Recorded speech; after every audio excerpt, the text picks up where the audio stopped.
नमस्कार दोस्तों, मैं अरुण यूट्यूब चैनल पर आपका एक बार फिर से स्वागत है। फ्रेंड्स, आज के शेयर्स पर आगे बढ़ने से पहले पुरानी अपडेट देना चाहूँगा, क्योंकि लास्ट वीडियो में मैंने आपको लगभग 9 से 10 स्टॉक्स दिए थे और उसके बारे में बताना चाहूँगा क्या उसके लेवल्स रहे हैं और क्या उसके टारगेट्स रहे हैं। तो सबसे पहले बात करूँ एनएमडीसीज की, तो एनएमडीसीज मैंने आपको बाय रिकमेंडेशन दिया था, 192 पर था उस टाइम पर। अगर आज देखते हैं आप उस शेयर्स को, तो 202 के अबव देखने को मिल रहा था, मतलब ऑलरेडी आप प्रॉफिट में तो है ही सही। अभी भी कहना चाहूँगा कि स्टॉक्स में आप बने रहिए, क्योंकि आपको स्टॉक्स में जो है आगे के लेवल बहुत ज़्यादा देखने को मिल सकते हैं। हो सकता है आपको शायद 335 तक के लेवल जो है इसी महीने में दिखा दे एनएमडीसी का शेयर्स। टाटा सेकंड स्टॉक से टाटा मोटर्स डीवीआर 141 पे बाय रेटिंग रिकमेंडेशन दिया था, 150 का टारगेट दिया था, टारगेट अचीव हुए। मेरी पुराने वीडियो की लिंक आप यहाँ पर देख सकते हैं। बैंक ऑफ बड़ौदा 73-72 पर मैंने रिकमेंडेशन दिया था। बैंक ऑफ बड़ौदा रिकमेंड दिया था मैंने 73-74 से, उसके बाद स्टॉक नीचे की ओर गिरा, 71 के आसपास आया और टारगेट जो था मेरा 78 का पहला टारगेट था, जो कि आ चुका है। 85 का दूसरा टारगेट है। स्टॉक में चाहे बने रह सकते हैं या फिर स्टॉप लॉस को ट्रेल करते जाइए, 75 पर उसे लेके आइए और उसके अबाव आपको मिलता है तो आप अपनी प्रॉफिट बुकिंग कर सकते हैं।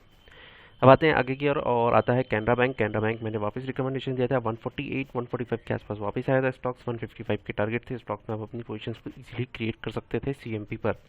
150 अब एक टारगेट अचीव है लास्ट ट्रेडिंग सेशंस में। बीईएल शेयर्स सेम थिंग था, मैंने 150 तक के लेवल दिए थे, 150 के लेवल इजीली उसमें अचीव हुए, 140 से लेकर ऑलरेडी 10% आप उस स्टॉक्स में अचीव कर सकते हैं। आते हैं नेक्स्ट स्टॉक जीएसएफसी स्टॉक्स के बारे में, जो कि मैंने 117 से 118 तक के लेवल दिए थे, वो भी उस स्टॉक्स में अचीव होते हुए दिखे। 110 का मैंने सीएमपी बोला था करंट मार्केट प्राइस से, उसमें बाई करके चलिए। अब आते हैं बोरोसिल रिन्यूएबल्स पर, जो कि मैंने बोला था कि 300 तक के लेवल जो है इस स्टॉक्स में आपको देखने को मिलेंगे। तो करंटली स्टॉक जो है नीचे की ओर गिरा है और 263 या 262 के आसपास है स्टॉक में, चाहे तो अभी भी आप अपनी पोजीशन को क्रिएट कर सकते हैं। स्टॉक्स में आपको 300 तक के लेवल्स जरूर देखने को मिलेंगे। अब टाटा पावर्स पर 110 तक के लेवल्स थे, स्टॉक्स में 110 तक के लेवल्स आपको देखने को मिले हैं। 115 का मेरा सेकंड टारगेट है, स्टॉक में होल्ड करके चलिए। स्टॉक्स के क्वार्टरली रिजल्ट जो है वो अच्छे आए हैं, इसलिए आप देखेंगे तो पॉजिटिव मोमेंटम आपको देखने को मिलेगा। वेदांता लिमिटेड, जो कि मैंने उस टाइम पे डीपली एनालिसिस नहीं किया था, आज इसका क्वार्टरली रिजल्ट और एनुअल रिजल्ट भी आए हैं, तो उसके बारे में हम डिस्कस करेंगे। वेदांता लिमिटेड में क्या रेटिंग्स हो सकती है और क्या उसमें बाइंग पोजीशंस बन सकती है या नहीं बन सकती है, वो भी हम देखेंगे। लास्ट स्टॉक से हमारा मनपुरम फाइनेंस लिमिटेड, इसके टारगेट्स अभी अचीव नहीं हुए हैं, तो स्टॉक्स में होल्ड करके रखिए, स्टॉक से आपको लेवल जल्द ही देखने को मिलेंगे। आते हैं आज के शेयर्स पर और आज के शेयर्स के बारे में रिकमेंड कर दूं कि आज का शेयर्स है मेरा वेदांता लिमिटेड का। और सबसे पहले हम आएंगे एनएससी की वेबसाइट्स पर, तब हम देखेंगे इसके क्या लास्ट ट्रेडिंग सेशन हमें क्या रहा था, वो हम यहाँ पर देखने की कोशिश करेंगे। तो सबसे पहले एनएससी की वेबसाइट पर लेकर आऊँगा, उसके बाद हम बाकी के एनालिसिस करेंगे कि क्या इसमें देखने को हमें मिलते हैं लेवल्स वगैरह, और देखते हैं कि क्लास क्लोजिंग प्राइस जो रहा है इसका 282 के अराउंड रहा है और इस स्टॉक्स में मेरी भी पर्सनल होल्डिंग्स है। तो मैं डिस्क्लोज देना चाहूँगा कि मेरी पर्सनल होल्डिंग्स के कारण मैं इसमें स्टॉक्स में बना हुआ हूँ। आते हैं क्लोजिंग प्राइस रहा 282 का, हाई गया था 292.25 का, एक मोमेंटम बना हुआ है स्टॉक्स में, लो रहा है 275.25 का और ओपन हुआ था 290.70 के प्राइस पर। सिक्योरिटी वाइज डिलीवरी पोजीशंस के बारे में बात करूँ तो टोटल क्वांटिटी ट्रेडेड हुआ है 1,99,414 का। उसमें से अगर डिलीवरेबल क्वांटिटीज देखते हैं तो यहाँ पर 54,80,802 का आपको डिलीवरेबल क्वांटिटीज देखने को मिलता है। और परसेंटेज ऑफ डिलीवरीज के बारे में बात करूँ तो 27.54 का यहाँ पर परसेंटेज ऑफ डिलीवरीज आपको यहाँ पर देखने को मिलता है। तो फ्रेंड्स, जितना ज़्यादा परसेंटेज ऑफ डिलीवरी रहेगा उतने ज़्यादा चांसेस है कि स्टॉक्स में आपको एक पॉजिटिव मोमेंटम देखने को मिलेगा। तो 27% जो कि 1/4 क्वार्टर से ज़्यादा होता है, इसलिए स्टॉक्स में आपको मोमेंटम भी देखने को मिलेगा। और फर्दर इस स्टॉक्स के रिजल्ट्स भी आए हैं जो कि लगभग प्रॉफिट में आपको डबल देखता हुआ देखने को मिलेगा। अब आते हैं इसके ऑप्शन चेन पर। ऑप्शन चेन पर स्टॉक्स के बारे में देखेंगे, लेकिन उससे पहले एक डिस्क्लोजर देना चाहूँगा, किसी भी चीज़ पर इंट्राडे लेवल पर ट्रेड करने की सलाह नहीं देता हूँ, ना ही स्टॉक ऑप्शंस पर ट्रेड करने की सलाह देता हूँ, ओनली डिलीवरी बेसिस पर ट्रेड करने की सलाह देता हूँ। 283.60 एट द मनी हमारा रहेगा 280 और कॉल ऑप्शन के थ्रू हम रेजिस्टेंस फाइंड करने की कोशिश करेंगे और पुट ऑप्शन के थ्रू हम सपोर्ट फाइंड करने की कोशिश करेंगे। उसके बाद मैं आपको मनी कंट्रोल पर लेकर आऊँगा और हम इसके लेवल्स देखेंगे कि इसमें क्या ट्रेंड हमें देखने को मिल रहे हैं।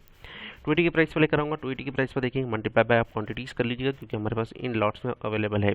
828 का हमारे पास यहाँ पर ओपन इंटरेस्ट बना हुआ है। चेंज ऑन प्राइस अगर देखते हैं तो यहाँ पर 55 का यहाँ पर आपको देखने को मिल रहा है, जो कि नए काउंटर्स बने हुए हैं। 280 एक हमारे पास हर्डल था जो कि इसने क्रॉस आउट किया है। वहीं नीचे की ओर आते हैं 270 की प्राइस पर, तो 1027 का यहाँ पर आपको ओपन इंटरेस्ट देखने को मिलता है, लेकिन चेंज इन ओपन इंटरेस्ट देखते हैं तो यहाँ पर आपको -18 देखने को मिलते हैं। मतलब जिन्होंने अपनी कॉल्स बेच कर रखी थी वो अब यहाँ से अपनी पोजिशंस को यहाँ से स्क्योर ऑफ कर रहे हैं और उन्हें ऐसा लग रहा है कि प्राइस जो है इसके अबव ही देखने को मिलेगा।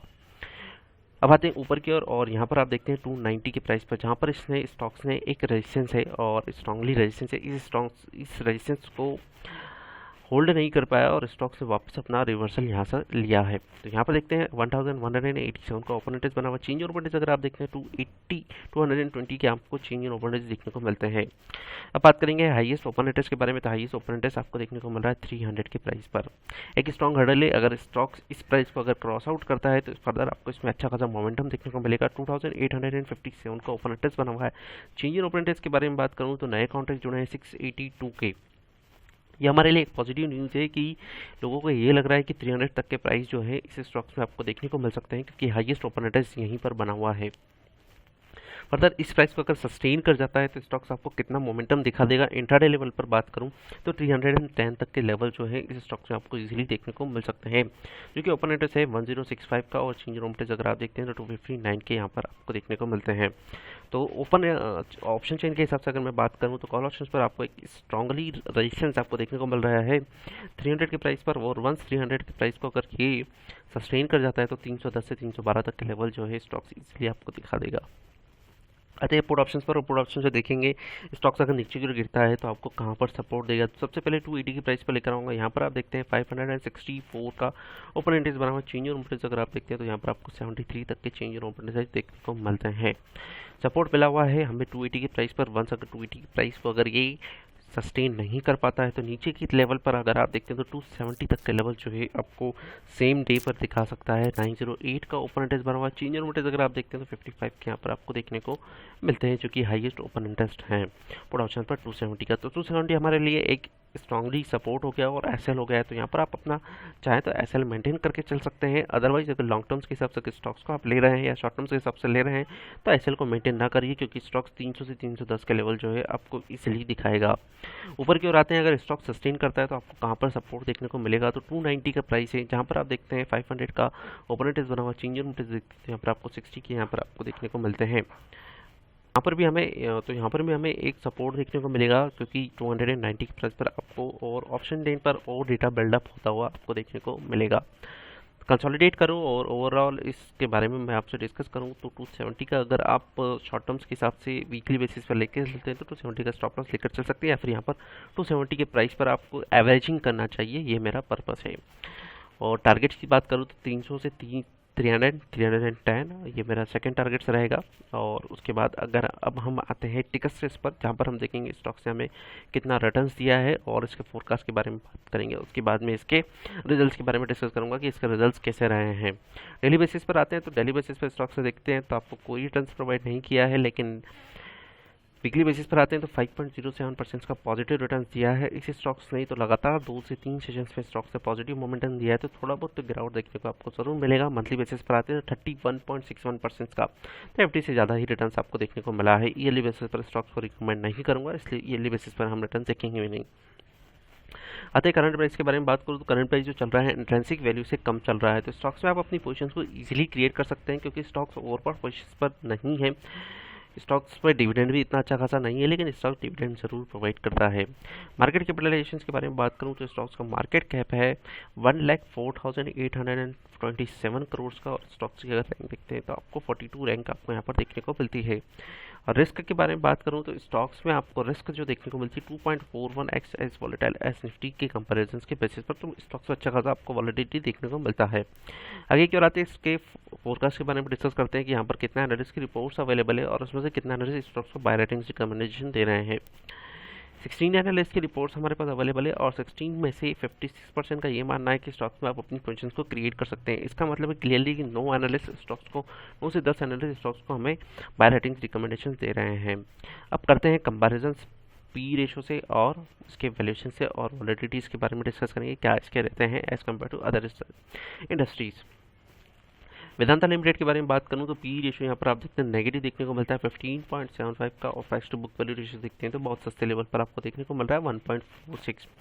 एनएलसी पी रेशो 6.15, लेकिन स्टॉक्स बहुत अच्छा है, स्टॉक्स अच्छा है तो अभी भी करंट लेवल पर अपनी पोजीशंस को क्रिएट कर सकते हैं। एनएलसी पर 0.60 का आपको पीबी रेशो देखने को मिलता है, और डिविडेंड यील्ड अगर आप देखते हैं यहाँ पर तो 11% के अराउंड देखने को मिलता है, जो कि एक डिविडेंड से ऑलमोस्ट डबल हो चुका है यहाँ पर आपको डिविडेंड यील्ड।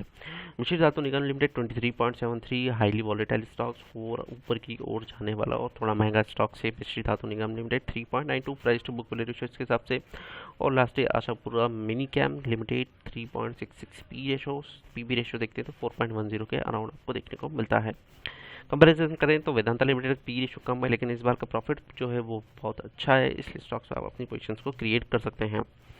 अब आते हैं वॉलेटिलिटीज़ के बारे में, तो जो कि मेरे स्टार्टिंग में ही मैंने आपसे बता दिया था जब हमने निफ्टी के बारे में डिस्कस किया था, तब 47.88% के अराउंड स्टॉक्स वॉलेटिलिटीज आपको देखने को मिलती है। एनालिसिस इंडिया लिमिटेड 34.47, मिस्टर धातु लिमिटेड 33.89% और आशापुरा मिनी कैम 60.73। तो इस स्टॉक्स को अगर छोड़ दे तो आप बाकी अगर देखें तो वेदांता लिमिटेड एक वॉलेटिलिटी में अच्छा खासा मोमेंटम देखने को मिलता है। अब आऊँगा आपको मनी कंट्रोल पर लेकर, और मनी कंट्रोल पर स्टॉक्स के हम इंडिकेटर्स देखेंगे कि हमें इंडिकेटर्स देखने को मिल रहा है और क्या ट्रेंड हमें देखने को मिलते हैं, और इसके मूविंग एवरेजेस क्या हैं वो भी हम यहाँ पर देखने की कोशिश करेंगे। उसके बाद मैं लास्टली इसके क्वार्टरली रिजल्ट डिस्कस करूँगा, उसके बाद हम देखेंगे इस स्टॉक्स में हमें क्या देखने को मिलता है। ओपनिंग और क्लोजिंग प्राइस मैं आपसे ऑलरेडी डिस्कस कर चुका हूँ, इसलिए यहाँ पर आकर मैं वो वापस से दोहराना नहीं चाहूँगा।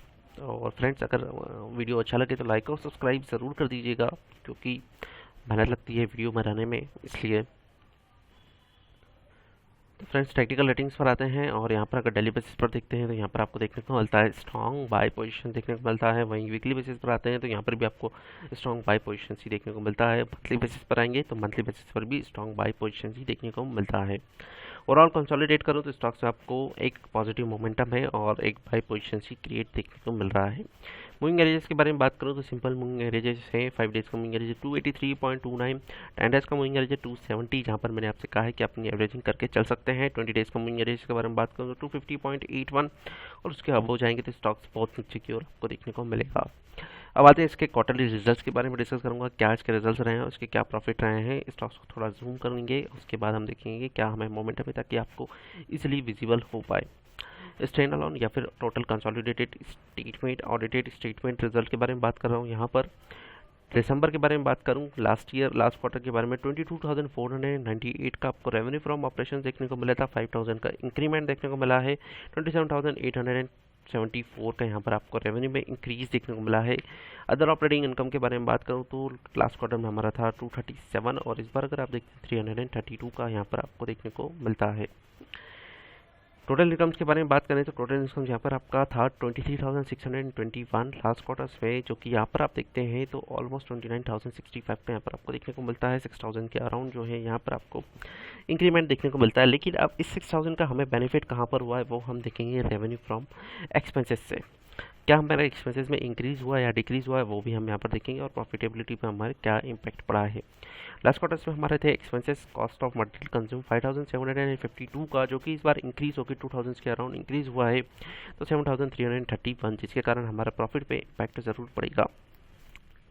Purchase of stock in trade के बारे में बात करूँ तो लास्ट क्वार्टर्स में हमारा 6 था, जो कि 3 टाइम्स बढ़ के हो गया है 18 के अराउंड यहाँ पर आपको देखने को मिलता है। चेंज इन इन्वेंटरीज यहाँ पर एक पॉजिटिव पॉइंट है, क्योंकि यहाँ पर हमारा एक चीज़ है जो कम हुआ है 193, और इंक्रीज देखते हैं तो 143 के अराउंड यहाँ पर आपको देखने को मिलता है।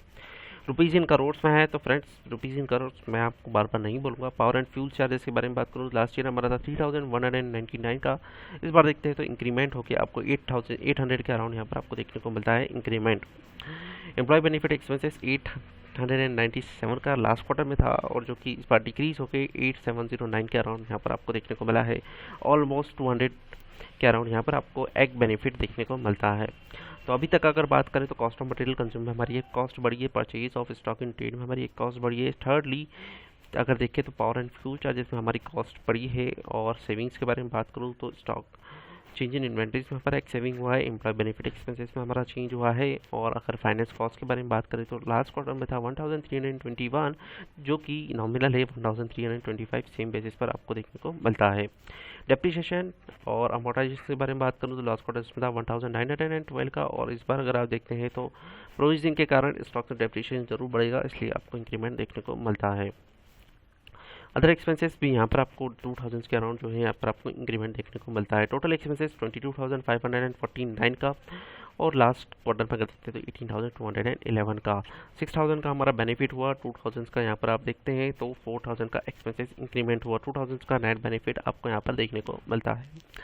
नेट प्रॉफिट के बारे में बात करूँ तो यहाँ पर 5,410 का यहाँ पर आपको देखने को मिला था, और लास्ट ईयर के बारे में बात करूँ तो आपका नेट प्रॉफिट था 9,127, जो कि डबल हो चुका है 17,891, जिसके बारे में मैं आपसे यहाँ पर बात कर रहा था। तो ओवरऑल अगर देखें तो स्टॉक्स में आपको ईयरली बेसिस पर स्टॉक्स में आपको एक पॉजिटिव मोमेंट्स और प्रॉफिटेबिलिटी ही देखने को मिला है, क्योंकि प्रॉफिट यहाँ पर आपका डबल हो चुका है।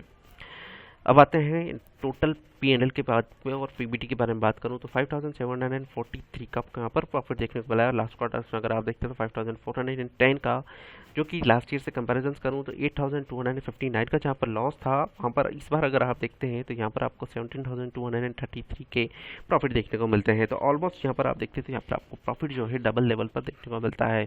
तो फ्रेंड्स ओवरऑल कंसोलिडेट करूँ तो स्टॉक्स के जो है प्रॉफिट बहुत अच्छे हैं, और अगर आप बात करें तो स्टॉक्स में आप अपने पोजीशन को क्रिएट कर सकते हैं, स्टॉक अच्छा खासा आपको प्रॉफिट देकर जाएगा। तो फ्रेंड्स वीडियो अच्छा लगे तो लाइक और सब्सक्राइब जरूर कर दीजिएगा। Further stay safe, stay home, have a great day, thank you.